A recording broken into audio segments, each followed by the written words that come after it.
saya terus terang harus mengatakan tanpa mengurangi rasa hormat ya, saya dekat sama Pak Erlangga, sama Pak Zulkifli Hasan maupun Pak Mardiono. Tanpa mengurangi rasa hormat saya kepada ketiga ketua umum ini, itu koalisi yang rawan pecah adalah koalisi Indonesia Bersatu. Mengapa? Karena dari tiga tokoh utama pionir koalisi Indonesia Bersatu ini tidak ada tokoh yang elektabilitasnya kuat secara personal. Nah, ini yang kemudian menimbulkan potensi goyah.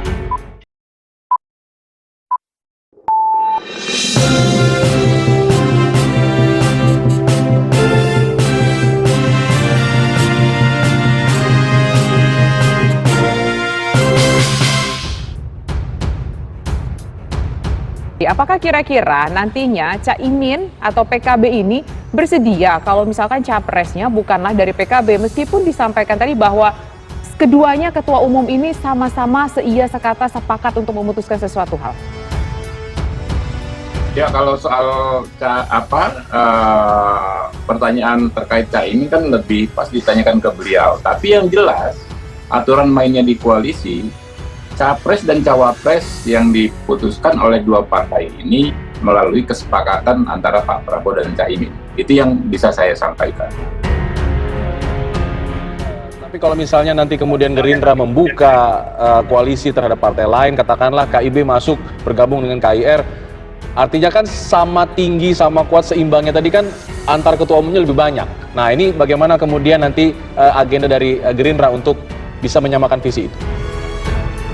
Ya, saya pikir kembali lagi ke rumus yang pertama, ya, dan pasti akan dibicarakan oleh para ketua-ketua kami semua dengan arif dan bijaksana. Ya, pasti pada akhirnya akan ketemu solusi. Oke, baik. Saya ke Bang Doli, tapi sebelum kita menuju ke soal P3 yang masih menjadi tanda tanya, tapi ini cukup menarik juga. Di Golkar itu kan ada dua tokoh ya, yang elektabilitasnya ini selalu masuk nilai yang lumayan lah begitu dari hasil survei. Ada Pak Erlangga Hartarto dan juga ada Ridwan Kamil. Kalau seandainya memang oke nih nanti sama Gerindra, kan tampaknya Ridwan Kamil itu lebih familiar buat anak muda, kemudian juga suara di Jawa Baratnya lebih banyak.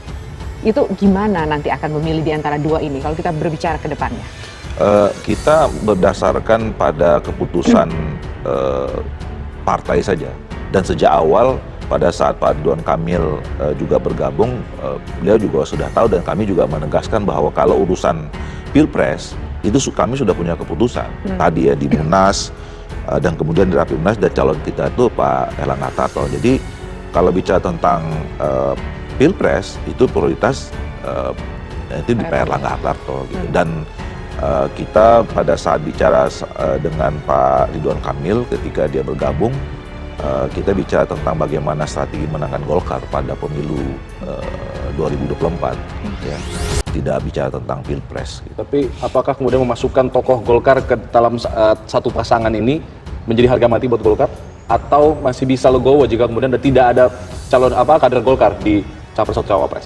Sampai sekarang kita masih memutuskan dan berkeinginan berjuang keras untuk tetap bagaimana Golkar punya calon presidennya yang akan kita usung bersama dengan koalisi manapun nanti yang akan terbentuk. Oke, baik. Nah, kalau soal P3 tadi gimana nih untuk merespon ini? Karena kan saling berkaitan satu sama lain. Nah, kita punya kesepakatan juga di koalisi Indonesia Bersatu ini. Sama juga tadi Pak Habibur Rahman mengatakan punya kesepakatan di koalisi Kebangkitan Indonesia Raya itu ya. Jadi kita menghargai masing-masing partai itu punya kedaulatan, punya keputusan sendiri-sendiri. Ya. Itu yang juga sudah sama, yang sudah ditunjukkan kebesaran oleh teman-teman P3 dan PAN. Sejak awal kan P3 sama PAN itu tahu bahwa Golkar ini sudah punya calon presiden. Ya. Sebelum koalisi Indonesia Bersatu ini terbentuk, mereka sudah tahu Golkar sudah punya calon presiden. Tapi mereka bersedia untuk mengkoalisi. Kenapa? Nah, karena kita ingin bicarakan tadi untuk membangun konsepsi Indonesia setidaknya 5 tahun depan seperti apa, punya kesamaan antara Golkar, P3 dan PAN. Bahwa kemudian nanti konsepsi ini setelah jadi, siapa yang akan mengusungnya, paket mana Capres dan Cawapres, kita sepakati waktu itu nanti ada momentumnya untuk membicarakan itu. Nah, jadi kami tidak ada persoalan ketika misalnya waktu itu PAN membuat Rapimnas ya, memutuskan beberapa nama ya ada 9 nama pada saat itu, ya termasuk Pak Ganjar. Betul. Kemudian waktu itu ada acara apa lagi di Jawa Tengah, PAN mengundang Pak Ganjar dengan Pak Erik. Itu konteksnya bicara tentang PAN. Sama juga kami membicarakan Golkar calon presiden Jaya Erlangga. Nah sama juga dengan P3. Saya kira baru ini nih, hari ini P3 resmi dibuat dalam Rapimnasnya akan membicarakan mengenai Pilpres. Ada pertemuan tidak dengan antara dari KIB sendiri, rencana pertemuan untuk membahas soal Capres dan juga Cawapresnya, dan juga soal mungkin ada kaitannya dengan pertemuan antara Pak Erlangga Hartarto dengan Prabowo Subianto? Pasti ada. Jadi kapan rencananya? KIB ini kan setelah dibentuk kami buat ada tim-tim ya, yang selalu terus intensif bertemu, ya mematangkan tadi soal konsepsi narasi besar yang kita mau usung nanti dalam Pilpres. Terus kemudian berdialog dengan masyarakat dengan konsepsi itu. Nah, bicara juga tentang bagaimana nanti mekanisme pembentukan penetapan capres-cawapres. Nah, itu tim-tim itu sering bertemu. Nah, apalagi ini sekarang ini pasti akan bertemu di tingkat yang lebih tinggi. Tim itu lebih bukan intens saja di tim, tapi sudah udah mengakhiri pengambilan keputusan.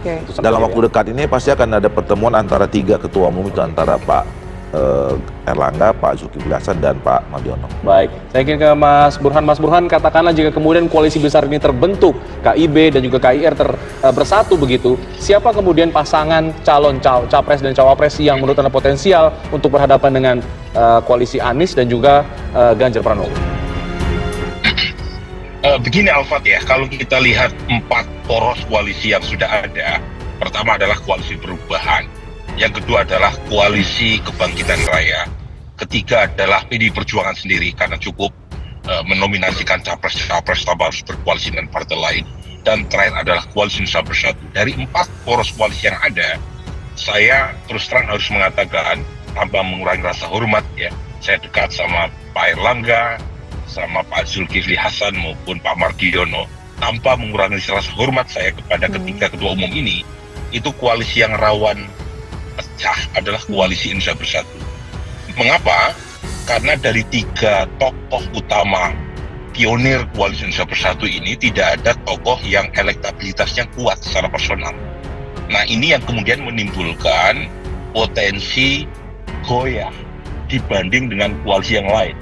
Koalisi yang lain itu punya capres yang kompetitif. Koalisi perubahan punya Anies Baswedan, PDI Perjuangan punya Ganjar, Koalisi Kebangkitan Raya punya Pak Prabowo. Koalisi Indonesia Bersatu tidak punya capres yang masuk di level 2 digit. Nah, ini yang kemudian mengakibatkan P3 akhirnya mulai bermain-main ya dengan memunculkan nama Sandi yang konon, lagi-lagi konon ya, meminjam istilahnya Tisa, itu gosipnya ditawarkan untuk menjadi cawapresnya Ganjar Pranowo. Kemudian sebelumnya Pak Zul itu juga beberapa kali mengeluarkan statement berkaitan dengan dukungan kepada Ganjar Erik ya, meskipun masih sangat prematur. Tapi lagi-lagi karena tidak ada capres yang cukup menonjol dari koalisi Indonesia Bersatu, kemungkinan yang realistis adalah bergabung dengan koalisi Kebangkitan Raya misalnya. Nah, masalahnya kalau tidak ada kursi capres-cawapres yang bersifat win-win, sangat mungkin mereka juga bisa pindah ke koalisi yang lain. Karena lagi-lagi insentif koalisi adalah kursi capres-cawapres.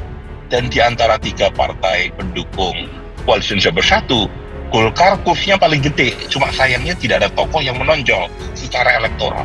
Jadi lagi-lagi kemungkinan koalisi Indonesia Bersatu bisa ada yang gabung dengan koalisi Kebangkitan Raya atau ada yang gabung dengan PDI Perjuangan.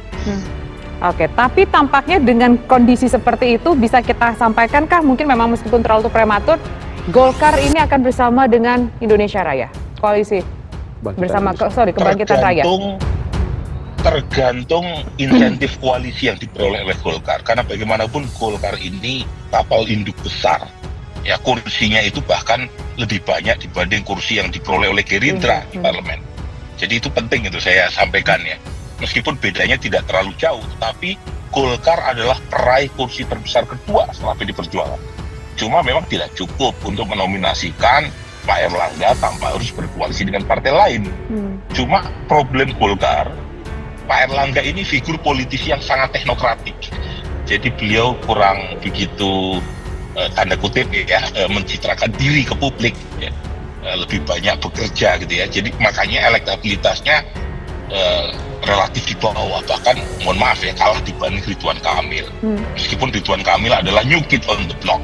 Nah pertanyaannya, apakah Pak Prabowo ikhlas atau bersedia meminang Pak Erlangga sebagai cawapresnya? Nah pertanyaan berikutnya, kalau iya, apakah PKB tetap setia dengan Pak Prabowo kalau ternyata cawapresnya diberikan kepada Pak Erlangga? Nah, sangat mungkin PKB juga memikirkan koalisi dengan yang lain kalau misalnya tidak mendapatkan insentif koalisi tadi. Jadi lagi-lagi hitung-hitungannya itu memerlukan kecermatan dan sekaligus kelihayan dari masing-masing elit tadi, termasuk tentu saja peran Pak Jokowi. Ya, karena Pak Jokowi sebagai presiden, beliau bisa menjadi semacam naib politik atau penghulu politik yang menjodohkan koalisi tadi. Nah, tinggal siapa dapat apa dan apakah insentif cawapres tidak diperoleh kemudian bisa dibarter untuk hal yang lain, yaitu perlu kelihayan banyak pihak termasuk Pak Jokowi ya sebagai presiden yang katakanlah ya menjadi tulang punggung dari koalisi pendukung partai pemerintah.